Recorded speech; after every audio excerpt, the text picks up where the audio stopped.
We're here with Ann Arbor City Council candidate Sumangala Sumi Kailasapati, an accountant who has decided to run in the upcoming election.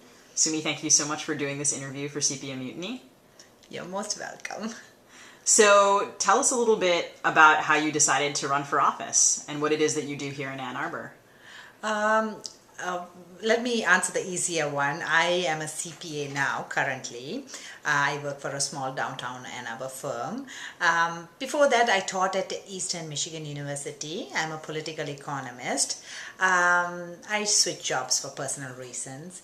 As for running, I guess I'm very political in nature. I mean, I've always been part of different political movements and politics, and this time round I really felt Ann Arbor city government was taking a turn that was not sustainable. Our development paradigm is unsustainable because we are taking on a lot of debt to put up huge buildings and parking structures when our population is actually declining.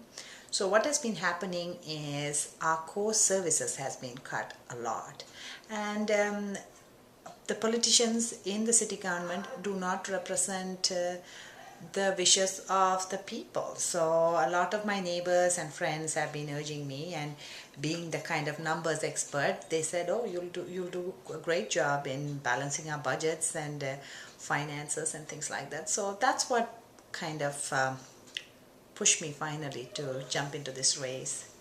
Okay.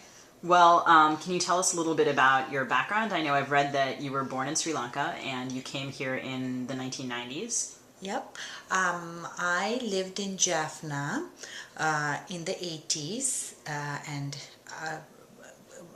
basically in the 80s.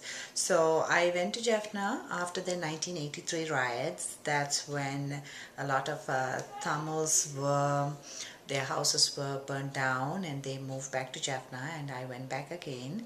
And 1984 to 1990, I was in high school and then an undergraduate. And I was part of a larger political movement, which was especially when I was at Jaffna University.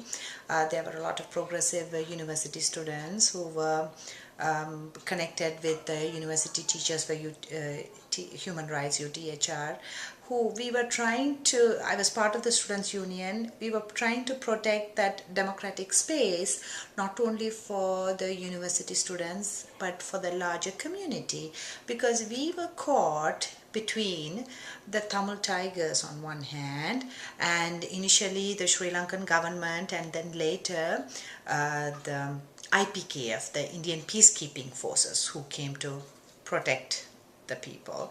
But like in any armed conflict, civilians ultimately pay the price, because there's a war going on between two groups, whether it was between the Tigers and the IPKF, or whether it was between the Tigers and the Sri Lankan army. Both violated human rights norms and both killed people, and they tried to stifle the democratic rights.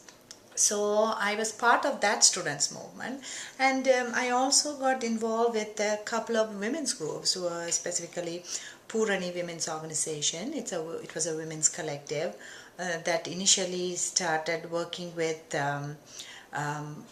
women who had suffered sexual violence from armed groups, the military, and then we metamorphed into into microcredit and development work with women. So I was part of that too.